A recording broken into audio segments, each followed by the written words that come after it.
अस्सलामु अलैकुम वरहमतुल्लाहि वबरकातुहू। अल्हम्दुलिल्लाह अल्हम्दुलिल्लाह नहमदुहु व नस्तईनुहु व नस्तगफिरुहु व नऊज़ु बिल्लाहि मिन शुरूरि अनफुसिना व मिन सय्यिआति अमालिना मन यहदिहिल्लाहु फला मुदिल्ल लहु व मन युद्लिल फला हादिय लहु व नशहदु अन ला इलाहा इल्लल्लाहु वहदहु व नशहदु अन्न सय्यदना व मौलाना मुहम्मदन अब्दुहु व रसूलुहु। अम्मा बाद फ़इन्न खैरल हदीस किताबुल्लाह व खैरल हदी हदी मुहम्मदिन सल्लल्लाहु अलैहि वसल्लम व शर्रल उमूरि मुहदसातुहा व कुल्लु मुहदसतिन बिदअह व कुल्लु बिदअतिन दलालह व कुल्लु दलालतिन फिन्नार। अल्लाहुम्मा सल्लि अला मुहम्मद व अला आलि मुहम्मदिन कमा सल्लैता अला इब्राहीम व अला आलि इब्राहीम इन्नका हमीदुम मजीद। अल्लाहुम्मा बारिक अला मुहम्मद व अला आलि मुहम्मदिन कमा बारकता अला इब्राहीम व अला आलि इब्राहीम इन्नका हमीदुम मजीद। अऊज़ु बिल्लाहि अस्समीइल अलीम मिनश शैतानिर रजीम मिन हमज़िही व नफ़्ख़िही व नफ़्ख़िही। बिस्मिल्लाहिर रहमानिर रहीम। वज़क्किर फ़इन्न ज़िक्रा तनफ़उल मुमिनीन। हर किस्म की तहमीद व सताइश, किबरियाई, बड़ाई अल्लाह वहदहु ला शरीक की ज़ात के लिए और अल्लाह ताला की हम्द व सना के बाद बेशुमार लातादाद अनगिन दुरूद व सलाम इमामुल अंबिया इमामुल हरमैन सय्यदुल थक़लैन जद्दुल हसन वल हुसैन जनाब मुहम्मद रसूलुल्लाह सल्लल्लाहु अलैहि वसल्लम की ज़ात अक़दस व ज़ात तय्यबा पर। हज़रात, गुज़श्ता जुमा ज़कात के हवाला से जो मसाइल बयान किए गए उनमें एक मसला वो अमवाल जिनमें ज़कात वाजिब है और एक मसला कि कौन से वो लोग हैं जिन पर ज़कात फ़र्ज हो जाती है। इन दो मसाइल के ऊपर गुज़श्ता जुमा बात हो चुकी है। आज इंशाअल्लाह इस खुतबा जुमा में तीन मसाइल उनकी तफसील इंशाअल्लाह अर्ज करने की अल्लाह ताला की तौफीक और फजल से कोशिश करूंगा। नंबर एक, वो कौन से अमवाल हैं जिनमें ज़कात नहीं है। नंबर दो, सोने और चांदी की ज़कात के मसाइल। और नंबर तीन, जो बिजनेस है, तजारती अमवाल है, उनमें ज़कात के मसाइल। बिला किसी तमहीद नहायत इख्तिसार के साथ मैं मसाइल को आसान से आसान करके समझाने की कोशिश करूंगा। किसी एक मसला के हवाले से इब्तदा ही में मैं गुजारिश करना चाहता हूं। किसी मसला में मैं तफसीली जो दलाइल हैं उनकी तरफ नहीं जाऊंगा, बस जो एक मसला है उनको एक मसले के बाद दूसरा इख्तिसारन अर्ज करूंगा। इसमें आप भाइयों से गुजारिश है, अगर किसी मसला की वजाहत करने में मैं कोई गलती कर जाऊं या सही तरह मसला न समझा पाऊं, आप उसके बारे में सवाल लाजमी करें। और अगर कोई मसला आपके लिए नया हो और आप समझे कि मैंने इस मसला को पहले किसी और तरह से सुना हुआ था, आप उसकी दलील के हवाले से मुझसे लाजमी राब्ता करें, पूछें कि इसकी क्या दलील है। इंशाअल्लाह किताब व सुन्नत के मुताबिक जो दलाइल मेरे पास हैं, मैं इंशाअल्लाह आपको मुतमईन करने की कोशिश करूंगा। वो अमवाल जिनमें ज़कात नहीं है, उनमें पहला मसला, सोने चांदी के अलावा जो भी जवाहरात हैं, वो हीरे जवाहरात, उनमें सोने चांदी की तरह कोई निसाब नहीं है कि उनमें ज़कात नहीं है। किसी के पास कोई कीमती मोती है, उस मोती के ऊपर ज़कात नहीं है अगर उसने उस मोती को अपने किसी इस्तेमाल में रखा हुआ है, जाती इस्तेमाल में। लेकिन अगर ऐसे जवाहरात का वो कोई बिजनेस करता है, तजारत करता है, फिर तजारती माल समझकर उसमें ज़कात होगी। नंबर 2 मसला कि अहदीस में ये बात आई है, पैगंबर अलैहिस्सलाम के दौर में गुलामों का दौर था, जो लोग घरों में गुलाम रखते थे। आपने फरमाया उन गुलामों के ऊपर कोई ज़कात नहीं, और लोग जिहाद के लिए, जंगों के लिए घोड़े रखते थे। आपने फरमाया इन घोड़ों के ऊपर कोई ज़कात नहीं है।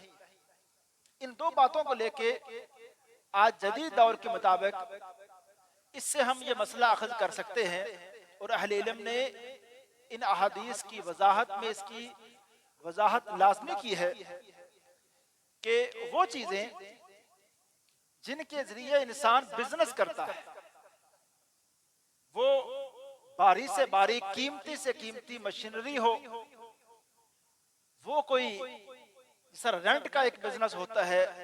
एक बंदे के पास करोड़ों की गाड़ियां हैं, बसें हैं, ट्रांसपोर्ट का उसका बिजनेस है।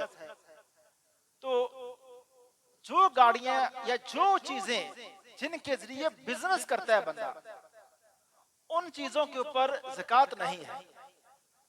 वो गाड़ियां हैं, वो किराए के मकान हैं, उनसे आमदनी आती है। उन मकानों के ऊपर, उन गाड़ियों के ऊपर, या जो भी इस तरह के, मैं इसमें एक लफ्ज बोलता हूँ, आलाते तजारत, जिनके जरिए इंसान, होटल है उसके अंदर एक कीमती से कीमती मशीनरी है, फैक्ट्रियां हैं उनके अंदर एक मशीनरियां हैं, उन मशीनरी की कीमत के ऊपर ज़कात नहीं है। अब जो आलाते तजारत से या उन चीजों से, गाड़ियों से, मशीनरी से जो आप बिजनेस करेंगे, जो आमदनी आपके पास आएगी, वो आमदनी अगर निसाब को पहुंचेगी और उस पर साल पूरा होगा, तो फिर जाके उसमें ज़कात फर्ज होगी। अब दूसरा मसला यह है सोने और चांदी की ज़कात का मसला। इनमें सबसे पहली बात नसाब की है। सोने का नसाब 7.5 तोले है, जो कि 87 ग्राम बनता है वजन, और इस तरह चांदी का नसाब 52.5 तोले है, जो कि 612 ग्राम चांदी बनती है। ये नसाब है। सोना और चांदी अगर नसाब को पहुंचेंगे और साल पड़े रहे, तो तब उनके ऊपर ज़कात फर्ज हो जाएगी। सोने चांदी के हवाले से दूसरा मसला कि सोने चांदी को मिला के ज़कात नहीं दी जाएगी। एक बंदे के पास 7 तोले सोना है, 50 तोले चांदी है, तो अब दोनों ना चांदी निसाब को पहुंचती है, ना सोना निसाब को पहुंचा है। अब ऐसा नहीं है कि सोने में जो आधा तोला कमी है, वो 50 तोले चांदी को पूरा करके अगर ये 7.5 तोले इस तरह बनता है, पूरा किया जाए, ऐसी बात नहीं है। सोने का नसाब अलग है, चांदी का नसाब अलग है। इसी में तीसरा मसला, घर के अफराद। गुज़श्ता जुमा मैंने एक मसला अर्ज किया था।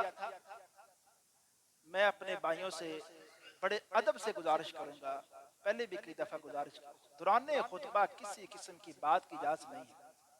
आप किसी बंदे से कुरान की तफसीर भी नहीं पूछ सकते दुराने खुतबा। पता नहीं इसका, मैं असल में जो तैयारी करके आता हूँ तो एक तरफ ज़हन किसी और तरफ चला जाता है। अब दूसरा मसला सोने चांदी के हवाले से मैं अर्ज ये कर रहा हूं कि घर के अफराद, एक घर के अंदर 7.5 तोले सोना होना ये लाजमी नहीं है, बल्कि 7.5 तोले सोने का मालिक एक होना चाहिए। मसलन घर के अफराद हैं, मेरे पास 7 तोले सोना है, मेरी सिस्टर के पास, वालदा के पास, बहू के पास, और घर के अफराद, तो सबका मिला के 7.5 तोला नहीं पूरा करना। एक एक का सोना, जिसके पास अलग अलग सोना है, उनका सोना देखा जाएगा कि जिसका सोना 7.5 तोले है उसके सोने में ज़कात है, जिसका सोना 7.5 तोले से कम है उसका सोना उसमें ऐड नहीं किया जाएगा।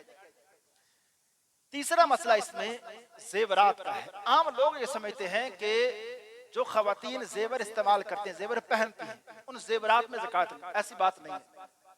जो सोना किसी खातून के पास पड़ा है वो भी, और जो जेवर वो पहनती है, दोनों मिला के अगर 7.5 तोले सोना बन गया है तो जेवरात में ज़कात है, जेवरात को निकाला नहीं जाएगा।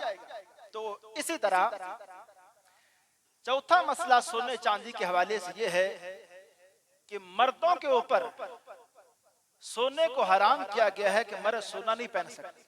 लेकिन अगर कोई सोने का बिजनेस करता है, सोना उसने लेके रखा हुआ अपने पास, तो उस सोने के ऊपर लाजमी माले तजारत की नजर से उस नुक्ता नजर को सामने रख के कि वो माले तजारत है, तो फिर उस सोने के ऊपर ज़कात होगी। और यहाँ एक मसला मैं ये भी अर्ज कर दूं, जो सोने का बिजनेस करते हैं उनके यहाँ भी मुझे पिछले साल ये इस बात का इल्म हुआ कि हमारे वो ताजर वो भी समझते हैं कि जो हमारी दुकान में सोना पड़ा है उस सोने के ऊपर ज़कात नहीं, बल्कि जो आमदनी हमारे पास है उसमें ज़कात। ऐसी बात नहीं है, वो सोना भी माले तजारत है, तो उस सोने के ऊपर भी जो सोना दुकान में पड़ा है उसके ऊपर भी ज़कात लाजमी है। और सोने चांदी के इन मसाइल ही में से एक मसला नकदी का है, जो आज एक कैश पैगंबर अलैहिस्सलातु वस्सलाम के दौर में दिरहम थे, दिनार थे। दिरहम चांदी का होता था, दिनार सोने का होता था। लेकिन आज जो करेंसी है ना, ये सोना है नहीं चांदी है। तो अहले इल्म ने इसमें नुक्ता नजर दो जरूर है कि बाद अहले इल्म का ख्याल है कि इसको सोने के साथ मिलाया जाए, बाद का ख्याल है चांदी के साथ। लेकिन मैं दोनों तरफ के दलाइल को सामने रख के जो बात मुझे ज्यादा बेहतर लगती है वो यही है कि अगर किसी के पास नकदी 52.5 तोले चांदी के बराबर, आज जो मार्केट वैल्यू है 52.5 तोले चांदी की, अगर उस कीमत के बराबर 52.5 तोले चांदी के बराबर किसी के पास करेंसी है तो वो भी साहबे नसाब है, उस नकदी में से भी ज़कात निकाली जाएगी। और इसकी सूरत हाल क्या होगी? गुज़श्ता जुमा मैंने ये बात अर्ज की थी कि जैसे एक चीज निसाब को पहुंचना लाजमी है, वैसे साल का गुजरना भी लाजमी है। देखें, आप एक करेंसी जमा कर रहे हैं, जैसे मैंने शायद पिछला जुमा अर्ज किया, महाना तनख्वाहदार है या कोई भी बंदा बिजनेस करता है, अपना कोई कमेटियां डाल रहा है, जैसे कैसे भी कोई सेविंग कर रहा है, तो सबसे पहले इस बात को देखेंगे जैसे उसकी सेविंग 52.5 तोले चांदी के बराबर पहुंच जाएगी तो उस टाइम वो निसाब पे पहुंचेगा। जब निसाब को पहुंचेगा तो अब उसका साल का पहला दिन शुरू हो जाएगा, अब से साल पूरा करना। तो जब साल पूरा हो जाएगा तो फिर उस नकदी, उस करेंसी के ऊपर ज़कात होगी। तीसरा मसला, तजारती जो अमवाल है, बिजनेस है, इसमें ज़कात के मसाइल क्या है? इसमें नंबर एक, जो तजारत है इसमें ज़कात अदा करने का तरीका कार क्या है? मैं सबसे पहले आसान से करके मैं तजारती अमवाल में ज़कात अदा करने का तरीका अर्ज करता हूँ। नंबर एक, सबसे पहले आप क्या करें, जो आपके पास स्टॉक में जो सामान तजारत पड़ा है, स्टॉक में, गोदाम में जो भी सामान पड़ा है, उसकी जो मार्केट वैल्यू है उसका अंदाजा लगा के उस कीमत को अपने पास नोट कर लें। ये मसला मैं अर्ज दोबारा करता हूं, जो सामान तजारत आपके पास पड़ा हुआ है उसका हिसाब कीमतें खरीद के मुताबिक नहीं, कीमतें फरोख्त के मुताबिक, जो अभी उसकी मौजूदा मार्केट वैल्यू है उसको सामने रख के आप एक अंदाजा लगाएंगे, हिसाब करेंगे कि मेरे पास जो सामान तजारत पड़ा है ये इतने का है, उसको अपने पास नोट करेंगे। नंबर दो, जो उस बिजनेस से आपके पास नकदी अकाउंट में जो पैसे पड़े हैं, जो नकदी आपके पास है कैश, उसको प्लस उसको कर लेंगे। नंबर तीन, जो इन दिनों में आपने वसूलियां करनी है, खाता आपने खुद देखा, उसमें जो आपने वसूलियां करनी है कि ये यहाँ से आपको पैसे आने हैं, नंबर तीन, ये रकम भी अपने पास नोट कर। और आसानी के लिए मैं करता हूं ये मसला, अगर घर में सोना 7.5 तोले से ज्यादा पड़ा हुआ है, उसकी मौजूदा मार्केट वैल्यू मालूम करके उसकी कीमत को भी नोट कर लें। ये चार चीजें जमा करके जितने पैसे बने 40 से इसको तकसीम कर दें। जितने पैसे बनेंगे 40 से इसको तकसीम कर दें, जो पैसे बनेंगे वो आपकी ज़कात। 2.5% के हिसाब से जितने पैसे आपके बनते हैं वो 40 से तकसीम के बाद आपकी ज़कात सामने आ जाएगी। इसमें एक मसला मैं ये अर्ज करना चाहता हूं कि जो तजारती अमवाल है, जो बिजनेस है, जब आपने शुरू किया और शुरू हुई में जो आपने इन्वेस्टमेंट की वो निसाब के वो पहुंची हुई थी। ये मसला दोबारा अर्ज करता हूं वजाहत से कि जब आपने एक बिजनेस किया, वो बिजनेस आपने जो इन्वेस्टमेंट की वो इन्वेस्टमेंट ही इतनी थी कि वो निसाब को पहुंची हुई थी। तो पहले दिन से आप साहब निसाब और आपने बिजनेस शुरू कर दिया।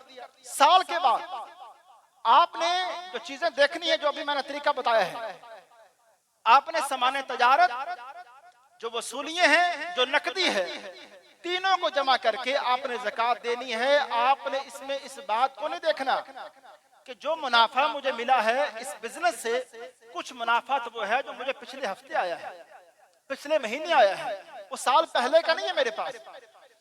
यहाँ ये मसला मैं अर्ज करना चाहता हूँ कि मुनाफे के ऊपर साल का मुकम्मल होना लाजमी नहीं है। असल जो कीमत, जो आपकी इन्वेस्टमेंट है, वो असल में निसाब को पहुंचनी चाहिए। जब वो निसाब को पहुंचती है तो उसके ऊपर साल का पूरा होना जरूरी है। आपका जो प्रॉफिट है, जो मुनाफा है आपका, उसके ऊपर, हर मुनाफे के ऊपर आपका साल मुकम्मल होना लाजमी नहीं। सिंपल तरीका अपनाएंगे। साल के बाद सामान तजारत, जो वसूलियां हैं, जो नकदी कैश आपके पास है, इन तीनों चीजों को जमा करके आप अगर निसाब को पहुंच चुके हैं तो आप अपने इन सारी जो रकम है इसमें ज़कात निकालेंगे। और इसमें एक मसला यह है कि बाज़ लोग ये पूछते हैं कि हालात मेरे बिजनेस के ऐसे हैं, वक्ती तौर पे साल मुकम्मल हुआ, मेरे पास सामान तजारत है, लेकिन जो बिजनेस मैं करता हूं उस बिजनेस का इन दिनों में जरा मंदा जा रहा है, तो मेरे पास नकदी ही इतने नहीं है कि मैं ज़कात अदा कर सकूं। मेरे पास सामान तजारत है, लेकिन ज़कात मेरे ऊपर बनती है, लेकिन मेरे पास नकदी नहीं है कि जो मैं ज़कात अदा कर सकूं। इसमें दो बातें हैं। अगर तो आप ऐसा बिजनेस करते हैं जो जिस कपड़े का, जूतियों का, कोई ऐसा कारोबार करते हैं, अजनास का कारोबार करते हैं, जो चीजें गरीबों को इस्तेमाल की भी हैं, जहां जहां ज़कात खर्च हो सकती है, उन मसारिफ, उन जगहों पे ऊपर जो चीज आज जिसका आप बिजनेस करते हैं उनको लग जाती है, उनके इस्तेमाल की है, तो अगर नकदी आपके पास नहीं है तो जो चीज सामान तजारत आपके पास है, उसी वही सामान ही बतौर ज़कात आप दे दें गरीबों को, मसाकीन को। कपड़ा है, जुतियां हैं, और को आप बिजनेस करते हैं, को आप अजनास का कोई यानी किराना स्टोर है, कोई और इस तरह का बिजनेस, जो चीजें किसी गरीब मिस्कीन के इस्तेमाल की भी है, तो आप वो सामान भी बतौर ज़कात दे सकते हैं। दूसरी सूरत यह है, आप कहते हैं जो चीज, जो कारोबार मैं करता हूं वो आम तौर पे गरीब किसी मस्कीन के इस्तेमाल की चीज नहीं है, लेकिन वक्ती तौर पे मेरे पास नकदी भी नहीं है। और तीसरी बात, अभी जो हालात मेरे जा रहे हैं मेरे बिजनेस के, अभी इस चीज को अगर बेचूंगा तो मुझे वाज़े खसारा आएगा। मुझे पता है मेरे बिजनेस का कि मेरा बिजनेस महीने 2 महीने के बाद जो चीज मैं बेच रहा हूं, जिसका बिजनेस कर रहा हूं, ये बिजनेस आगे जाएगा, ये इसकी वैल्यू बढ़ेगी मेरे सामान की। तो अभी इस वक्त अगर बेचूंगा तो बात है मुझे खसारा इसमें आ जाएगा, नुकसान का सामना करना पड़ेगा। अगर सूरत हाल ऐसी हो तो फिर ज़कात आपके जिम्मे उदार है। तो जल्द से जल्द जैसे ही आपका बिजनेस अच्छा होता है, आप अपना कुछ चीज बेचते हैं, उसमें से जैसे ही पैसे आपके पास आते हैं, आप वो उस रकम को फौरन नोट कर लेंगे कि मेरे ऊपर इतनी ज़कात है। जैसे ही नकदी मेरे पास आएगी, और उसको आप सारी इकट्ठी आप नहीं दे सकते, 1-2 महीने में अगर आप थोड़ी थोड़ी करके भी ज़कात निकाल दें तो इससे भी इंशाल्लाह आपकी ज़कात अदा हो जाएगी। लेकिन ये मसला मैं दोबारा अर्ज कर देता हूँ, ज़कात जब आपके ऊपर फर्ज हो चुकी है और आपके पास नकदी मौजूद है, तो बिला वजह आप ज़कात को मुअख्खर नहीं कर सकते। जो पैसे आपने ज़कात से निकाल दिए हैं, उन पैसों को आप जाती इस्तेमाल में नहीं ला सकते। उससे आप अपने उन पैसों को, ज़कात के पैसे फौरन आपको अलग करने चाहिए। उससे फिर बिजनेस के अंदर और 2 महीने 3 महीने फायदा उठाना ये बिल्कुल दुरुस्त नहीं। ऐसा नहीं है कि आप सब नोट कर लें कि मेरे ऊपर 1 लाख ज़कात है और 1 लाख को अपने साइड पे नहीं किया, वो बिजनेस में आपने लगा रखा है और आपने जहन में रखा हुआ है कि 1-2 महीने में आहिस्ता आहिस्ता मैं अदा कर दूंगा। ऐसी बात नहीं। 1 लाख अगर ज़कात आपके ऊपर बनती है, आपके पास कैश मौजूद है, तो आप उसको मुअख्खर नहीं कर सकते, आपको ताखीर नहीं करनी चाहिए। और इसमें तजारती जो अमवाल है, इसमें से एक जो बिजनेस प्रॉपर्टी का है, इसमें 2-3 मसाइल मैं अर्ज करना चाहता हूं। नंबर 1, जो भी प्लाट आप तजारती नुक्ता नजर से लेंगे, जो प्लाट, जो मकान, जो प्लाट आप लेते हैं कि आप इसको जब चाहेंगे बेचेंगे, उस प्लाट, उस मकान के ऊपर ज़कात होगी और हर साल होगी। ये नहीं है, बाज़ लोग समझते हैं कि प्लाट मैंने लिया 10 साल के बाद, 5 साल के बाद जब बेचूंगा तो फिर ज़कात। ऐसा नहीं है। ये आपने एक इन्वेस्टमेंट कर दी है, साल के बाद उसकी मौजूदा मार्केट वैल्यू के मुताबिक जितने का वो प्लाट मौजूदा उस वक्त है, उसका अंदाजा लगा के उसमें से ज़कात अदा करेंगे। अगले साल तक अगर आपने नहीं बेचा, फिर अगले साल भी आप ज़कात देंगे। वो आपका बिजनेस में पैसा लगा हुआ है। तो इसमें बाज़ लोग ये इश्काल ज़हन में रखते हैं कि बाज़ औक़ात वो प्लाट की कीमत नीचे आ जाती है। मेरे भाई, कौन सा बिजनेस है जिसमें नफा नुकसान दोनों नहीं होते? हर जो कारोबार उसमें नफा भी है, नुकसान भी है। लेकिन एक बंदा आम तौर पे जो जहन प्लाट का रखता है कि प्लाट लेके मैं रखता हूँ, उसका जहन क्या होता है कि मेरे पैसे बढ़ेंगे, इसमें जैसे इजाफा होगा, लेकिन बाज़ औक़ात उसमें खसारा हो जाता है। इसमें एक मसला ये अर्ज करना चाहता हूँ कि एक प्लाट आपने लिया, किस्तों पे लिया और उसकी सारी किस्तें आपने अदा नहीं की, तो उस प्लाट की ज़कात का मसला ये होगा कि अगर आप उस प्लाट की इतनी किस्तें अदा, और वो प्लाट, दोबारा अर्ज करता हूं कि उस प्लाट को भी किस्तों पर जो आपने लिया, आपकी नियत तजारत है, जाती इस्तेमाल नहीं है, तो अगर जितनी किस्तें आप अदा कर चुके हैं, उन किस्तों का आप हिसाब लगाएंगे कि वो पैसे जो आप इन्वेस्ट कर चुके हैं किस्तों के लिए, क्या वो निसाब को पहुंचते हैं? अगर वो निसाब को पहुंचते हैं तो उन पैसों में से आप ज़कात अदा करेंगे। आप सिंपल एक मसला समझ लें कि जो पैसे आप तजारत में इन्वेस्ट करेंगे, उन पैसों के ऊपर ज़कात लाज़मी होगी। और इसमें एक मसला लाज़मी मैं अर्ज करना चाहता हूं कि एक प्लाट आपने लिया, ये एक मैंने अरब आलिम के फतावा में एक सवाल मैंने पढ़ा, उसका मैं जवाब अर्ज करता हूं कि एक बंदे ने प्लाट लिया, लेकिन उस प्लाट के वाले से उसको ये अंदाजा नहीं है, उसकी कोई नियत नहीं है कि मैंने किस मकसद के, बस उसने कहा प्लाट ले लेता हूं, अगर दिल किया इस पे अपना मकान बना लूंगा, बच्चों का या जो भी, लेकिन अभी मेरा इरादा, पुख्ता इरादा तजारत का नहीं है, तो फिर उस प्लाट के ऊपर ज़कात नहीं है। एक असूल समझ लें ज़कात के वाले से, किसी भी माल के ऊपर ज़कात नहीं है। असल असूल ये है इस्लाम का, ज़कात तब होगी जब ज़कात की जो शराइत हैं उस माल के ऊपर पूरी होंगी। जब एक प्लाट आपने लिया, अभी तजारत का पुख्ता इरादा आपका बना ही नहीं, तो आप ये समझें कि वो प्लाट अभी उसके ऊपर ज़कात नहीं। जब आपका पुख्ता इरादा 6 माह के बाद आपका इरादा बन गया कि आप इस प्लाट को बेचेंगे, अब टाइम शुरू हो जाएगा कि जब साल पूरा होगा तो उस प्लाट की जो मौजूदा मार्केट वैल्यू होगी, उसका अंदाजा लगा के उस कीमत में आप ज़कात अदा करेंगे। तजारत ही में से एक मसला मैं ये अर्ज करना चाहता हूँ, बाज लोग ऐसा करते हैं कि उनके पास करेंसी की सूरत में यानी कैश मौजूद है। मसलन आज ये अरबी महीनों का हिसाब करें, शबान जा रहा है, शबान का ये महीना, आगे रमजान है, मेरे पास अभी कैश मौजूद है और मैंने अगली शबान को, जाहिर बात 15 शबान को मेरा साल मुकम्मल हो जाएगा, मेरे पास कैश रहा 10 महीने और वो कैश इतना था कि निसाब को पहुंचता था। 10 महीने मेरे पास कैश रहा, 10वें महीने मैंने उसको किस जगह इन्वेस्ट कर दिया। अब क्या मसला होगा कि क्या अब साल दोबारा से शुरू होगा? ऐसी बात नहीं है। जो पैसे आपके पास पड़े थे, आपने 10वें महीने, 6वें महीने जब भी आपका दिल किया, आपने उसको, उन पैसों को इन्वेस्ट कर दिया, तो आपका साल पहले से शुरू है। जब आपके पैसे निसाब को पहुंच गए थे और जब आपने बिजनेस में लगा दिए, तो ये नहीं है कि बिजनेस में लगाने के बाद साल नए से शुरू करेंगे, ऐसी बात नहीं। जब से पैसे आपके पास एक कैश निसाब को पहुंच गया है और वो आपके पास पड़ा है, तो उन पैसों के ऊपर ज़कात होगी और साल जैसे ही मुकम्मल होगा उस ज़कात में आप किसी भी किस्म की ताखीर नहीं करेंगे। और इसी तरह जो भी लोग प्रॉपर्टी का काम करते हैं, वो अपनी साल के बाद अपने पास जितने भी प्लाट उनके पास मौजूद हैं, उनकी जो मार्केट वैल्यू उस वक्त है मौजूदा, उनका मोटा सा अंदाजा लगा के, और जो जो उस बिजनेस से उनके पास कैश मौजूद है वो सब कुछ, और जो वसूलियां उन्होंने करनी है, इन तीनों चीजों को जमा करने के बाद 40 से इस सब को तकसीम करे, इस रकम को, जो रकम सामने आएगी वो आपकी ज़कात होगी इंशाअल्लाह। बकिया जो ज़कात के मसाइल इंशाअल्लाह अगला जुमे, वमा अलैया इल्लल बलागुल मुबीन।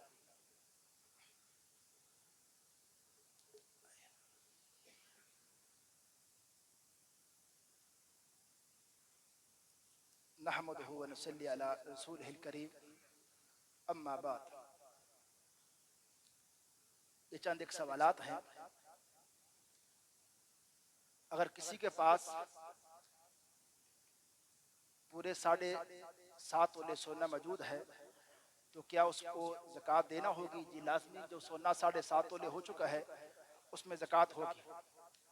दूसरा सवाल यह है, क्या ज़कात के माल से लोगों में राशन तकसीम करना जायज़ है? कुरान और हदीस की रोशनी में जवाब दें। जो राशन की तकसीम है, आपको इसका इख्तियार नहीं है वैसे, लेकिन अगर कोई किराने का जिनका काम है, वो अगर अपनी दुकान से, या वो कहते हैं कि यही सामान, यही हमारा बिजनेस है, तो वो तो ऐसा कर सकते हैं, राशन मसाकीन में तकसीम कर सकते हैं। लेकिन असल जिनके पास सोना चांदी है, उनकी ज़कात कैश की सूरत में वो अदा करते हैं, तो वो ऐसा ना करें कि वो उसके राशन पैक बनाएं और गरीबों में तकसीम करें। ये इस्तेमाल, ये इख्तियार, जो आपकी ज़कात है ना कैश की सूरत में, 2 लाख आपकी ज़कात बनी, अब उस 2 लाख में अगर 10,000 आप किसी मस्कीन को दे रहे हैं, ये इख्तियार उस गरीब का है कि वो जिसको जिस तरह उसकी जरूरत है उसको इस्तेमाल करे। अब उसने तो उसको दवाई में इस्तेमाल करना है, आप उसको राशन दे रहे हैं, ये इख्तियार आपका नहीं। अगर आपके पास कोई गरीब, आप उनको जाती तौर पे जानते हैं कि इसकी या जरूरत ऐसी है कि उससे आपने मशवरा भी किया, तो वो कहता है मुझे फिल वक्त राशन की जरूरत है, जरूरत के मुताबिक अगर किसी को आप लेके दे रहे हैं, ठीक है। वैसे बगैर गरीबों से या किसी अपने जानने वालों को मशवरा किए बगैर आप मुतलक तौर पे समझें कि आपने पूरी ज़कात के राशन तकसीम करने हैं, ये बात दुरुस्त नहीं है। क्या ज़कात के माल से कोई प्रोग्राम करवाना जायज़ है?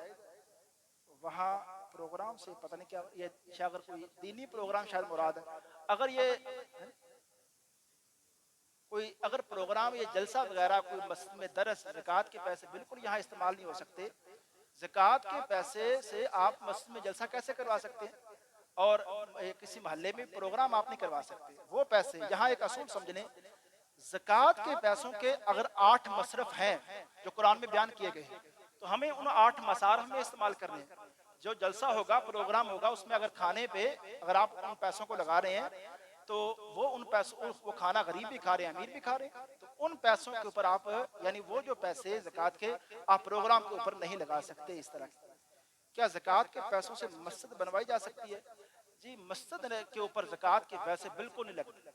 अगर कोई आप खास कोई गरीब इलाका है, कोई ऐसा मुल्क है, यानी जिस तरह फ़लस्तीन के हालात हैं, कोई ऐसा इलाका जिसको कोई हादसाती तौर पे कि उस इलाके के हालात ऐसे खराब हो गए कि वहाँ मस्जिद की जरूरत है और गरीब यानी कोई लोग वहाँ मौजूद नहीं है मस्जिद बनाने के लिए, तो अगर मजबूरन कोई और सूरत वहाँ मस्जिद बनाने की ना हो, तो फिर मजबूरन अहले इल्म का जरूर ख्याल है कि वहाँ ज़कात के पैसे मस्जिद पे लग सकते हैं, लेकिन मुतलक तौर पे ज़कात के पैसे मस्जिद के ऊपर नहीं लग सकते। अगर माल मौजूद हो जो नसाब को पहुँचता हो लेकिन रकम बिल्कुल ना हो, ये इस सवाल का जवाब पहले हो चुका है खुतबे में। क्या कर्ज पर दी गई रकम पर ज़कात होगी? कर्ज पर दी गई रकम, यानी कर्ज दी गई रकम, यानी जो आपने कर्ज दिया हुआ है, वो जैसे अगर कर्ज ऐसा है, ये पिछले जो मैं मसला अर्ज कर चुका हूँ कि वो अगर मिलने की आपको उम्मीद है तो मिल जाएंगे। अगर तो आपने किसी ऐसे अच्छे बंदे को दे दिए जहां से मिलने की उम्मीद ही नहीं है, तो और आप बिल्कुल इसमें मायूस हो चुके हैं कि ये तो बिल्कुल 3-4 साल गुजर चुके हैं और अभी आपको आगे भी कोई अंदाजा नहीं है कब मिलेंगे। तो फिर जब वो पैसे मिलेंगे 1 साल की ज़कात आप दे देंगे। लेकिन अगर आपकी कारोबार की आप वसूलियाँ जो होती हैं, कर्ज इस तरह का है, तो उन पैसों में से उस कर्ज से जो आपने लेना है उसमें से आप लाजमी ज़कात अदा करेंगे। अगर किसी के पास मुख्तलिफ असासे हैं तो ज़कात कैसे निकाली जाएगी? मुख्तलिफ असासों से पता नहीं क्या मुराद है। अगर यानी अगर तो सोने की सूरत में, नकदी की सूरत में, जैसे भी असासे, अगर वो कैश की उनकी कैश बनता है, वो तजारत है, तो वो पैसे अगर सोने की सूरत में वो असासा मौजूद है, किसी भी सूरत में अगर कोई मकान है वो बिजनेस की नुक्ता नज़र से है, तो वो जितने भी असासे हैं उनको जमा करके वो सारे निसाब को पहुंचते हैं, तो उसमें ज़कात लाजमी होगी। अगर रिश्तेदारों में ज़कात के मुस्तहिक लोग मौजूद हैं तो बाहर ज़कात देना कैसे, ये एक मसला है कि अगर रिश्तेदार आपके मुस्तहिक हैं, महल्लेदार आपके मुस्तहिक हैं, तो फिर मुल्तान से लोग आपसे ज़कात लेने ना आए। यानी उनको आप पहले, आपके महल्लेदार, आपके रिश्तेदार वो ज़्यादा हकदार हैं, यानी एक दूसरे मुल्कों से ज़कात, दूसरे ज़िलों से ज़कात आपके पास लेके जाते हैं। असल इस्लाम का जो ज़कात का निज़ाम बड़ा ही मुनज़्ज़म है कि महल्लों से जो आपके महल्लेदार हैं, जो आपके रिश्तेदार हैं, जिनको आप जानते हैं, उनका ऐसे खामोशी के साथ ज़कात की रकम उनको पहुंचाएं कि इज़्ज़त नफ्स भी मजरू ना हो। उनको बताना भी लाजमी नहीं है कि आपको हम ज़कात दे रहे हैं। तो ये मसाइल हैं कुछ ज़कात के, इनको हमें समझना चाहिए। अम्मा बाद फ़इन्ना खैरुल हदीस किताबुल्लाह व खैरुल हदी हदी मुहम्मद सल्लल्लाहु अलैहि वसल्लम व शर्रुल उमूरि मुहदसातुहा व कुल्लु मुहदसतिन बिदअह व कुल्लु बिदअतिन दलाला व कुल्लु दलालतिन फिन्नार। अल्लाहुम्मा सल्लि अला मुहम्मद व अला आलि मुहम्मद कमा सल्लैता अला इब्राहीम व अला आलि इब्राहीम इन्नका हमीदुम मजीद। अल्लाहुम्मा बारिक अला मुहम्मद व अला आलि मुहम्मद कमा बारकता अला इब्राहीम व अला आलि इब्राहीम इन्नका हमीदुम मजीद। रब्बना आतिना फिद दुनिया हसना व फिल आखिरति हसना व क़िना अज़ाबन्नार। रब्बना आतिना फिद दुनिया हसना व फिल आखिरति हसना व क़िना अज़ाबन्नार। अल्लाहुम्मा अश्फि मरदाना व मरज़ल मुस्लिमीन। अल्लाहुम्मा अश्फि मरदाना व मरज़ल मुस्लिमीन। अल्लाहुम्मा अजिरना मिनन नार। अल्लाहुम्मा अजिरना मिनन नार। अल्लाहुम्मा इन्ना नस्अलुका जन्नतल फिरदौस। अल्लाहुम्मा इन्ना नस्अलुका जन्नतल फिरदौस। सुब्हान रब्बिका रब्बिल इज्जति अम्मा यसिफून व सलामुन अलल मुरसलीन वल्हम्दुलिल्लाहि रब्बिल आलमीन।